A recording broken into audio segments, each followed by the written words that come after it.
Well, Barbary pirates. Here's a picture depicting the Spanish Armada engaging the Barbary Corsairs circa 1615. Well, Barbary pirates were Ottoman Corsairs. They operated from North Africa during the Crusades until the early 19th century. They are based in Tunisia, Tripoli, Algiers, Saleh, and ports in Morocco, and they preyed on Christian and non-Islamic shipping in the western Mediterranean Sea. Their stronghold was along the stretch of northern Africa known as the Barbary Coast. This is a medieval term for the Maghreb after its Berber inhabitants. Their predation also extended south along West Africa's Atlantic seaboard and into the North Atlantic as far north as Iceland. They made raids on European coastal towns of Italy, Spain, France, Portugal, and England to capture slaves to sell at the slave market. From the 16th through the 19th century, pirates captured 1 to 1.25 million Europeans as slaves. More than 20,000 captives were imprisoned in Algiers alone in the early 1600s. The rich were allowed to buy their freedom, but the poor were condemned to slavery. If they professed to Islam, their masters would on occasion free them. Corsairs. Corsairs were French privateers from the northwestern French port of St. Malo, located on the northern coast of Brittany. Since the Corsairs gained to some a swashbuckling reputation, the word Corsairs is also used generically as a more romantic or flamboyant version of the word privateer, or even of the word pirate. Barbary pirates of North Africa were sometimes called Turkish Corsairs. The name Corsair derives from the commissioning document received from the king, the lettre de course, or racing letter or racing commission, and the race, la course, was the euphemism for chasing down foreign merchant shipping. English sea dogs and Dutch Corsairs. Thomas Cavendish, 1587 to 1592. He was the first man to intentionally circumnavigate the globe. Cavendish also raided numerous Spanish towns and ships in the New World. Rocher Brasiliano, he's a bad guy, 1654 to 1671. This is when he was doing his raiding. He roasted 2 Spanish farmers alive when they refused to hand over their pigs. I can't have your pigs. I'll have you. Daniel Johnson, 1657 to 1675, also known as Johnson the Terror by the Spanish.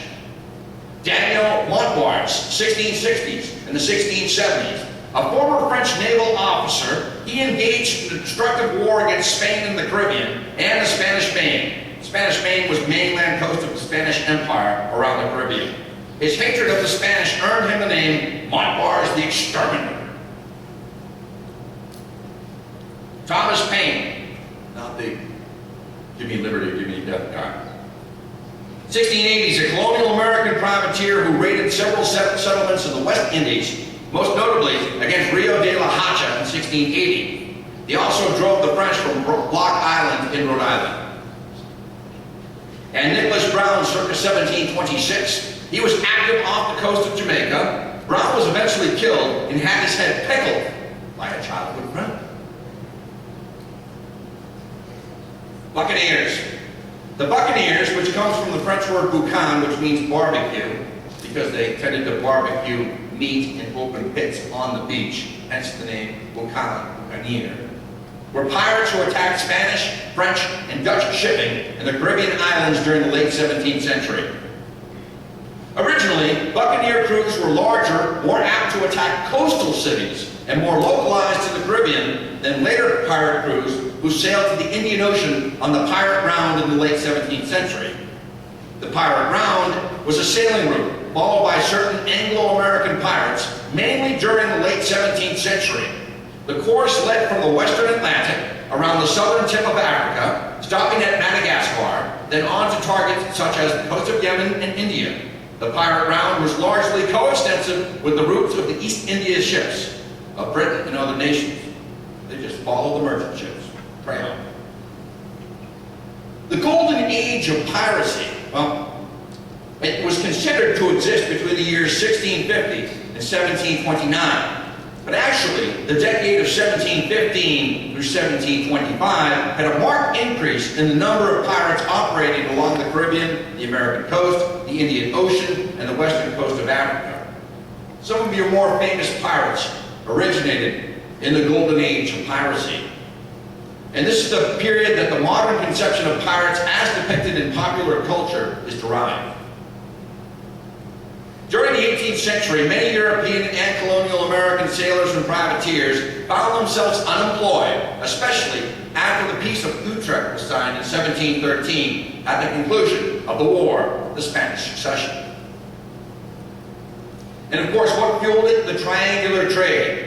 There were factors that contributed to piracy, including the rise in quantities of valuable cargoes being shipped to Europe over vast ocean areas. So what did you have? You had slaves going to the Americas. From America to Europe, you had sugar, tobacco, and cotton. And then from Europe down to Africa, textiles, rum, and manufactured goods.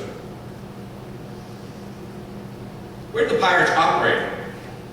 Well, in the Caribbean, they operated from the years 1560 to about 1729.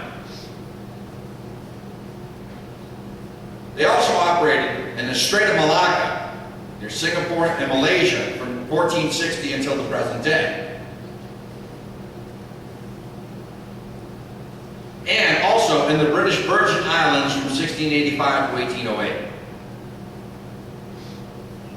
Now let's get into some of the notorious pirates.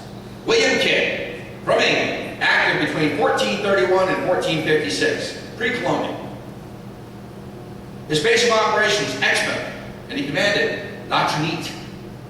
In 1433, he joined William Allen in capturing 4 ships carrying provisions to Rouen.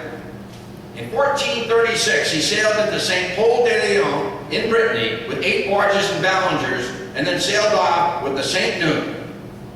He arrived in Plymouth with a captured ship with goods valued at 100 pounds. Big sticks in those days. During the next decade, one of Kidd's most notable accomplishments included the capture of the La Marie of London in 1448. Taking the Flanders-bound ship off the coast of Queensborough in the Thames, he quickly sailed the ship to the Isle of Wight, where he sold his prize. And then, in November 1453, and perhaps the biggest prize of his career, he captured the Marie of St. Andrews. So we had La Marie, then the Marie of St. Andrews, and he brought this ship back with him to Exmouth. And his prize was noticed by a Scottish knight, Sir William de Kennedy, and to avoid prosecution, he pretended to be the brother of the Bishop of St. Andrews and the owner of the Marie. Then you have William Captain Kidd, from Scotland, active between 1695 and 1701. I had hair like that in my early 20s. I've been accused of having no mirrors or too many. He was remembered for his trial and execution for piracy after returning from a voyage to the Indian Ocean. Some modern historians deem his piratical reputation unjust, as there's evidence that Kidd acted only as a privateer, and he tried desperately to clear his name after he was apprehended. He commanded a ship known as the Adventure Galley, and he commissioned to hunt for pirates. He was hired to hunt for pirates by the Whig Party in England, and then he allegedly became one himself. Unfortunately, he was not very adept at either vocation.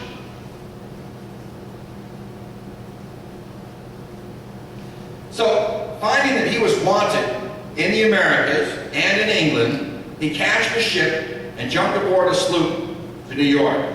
So he scuttles the Adventure Galley and goes incognito on a ship to New York. It's claimed that he buried his treasure on Gardner's Island in the Caribbean to use it as a bargaining chip for leniency in his upcoming trial. That's the picture. Kidd was lured into Boston, Massachusetts under the promise of clemency and was arrested on July 6, 1699. He was imprisoned along with his wife and spent over a year in solitary confinement there.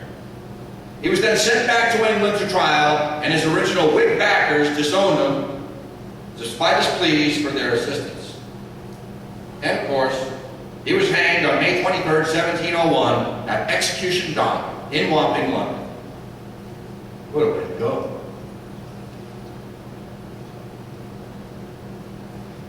Uruk reached Britain from the Ottoman Empire, 1495 through 1518 he was active.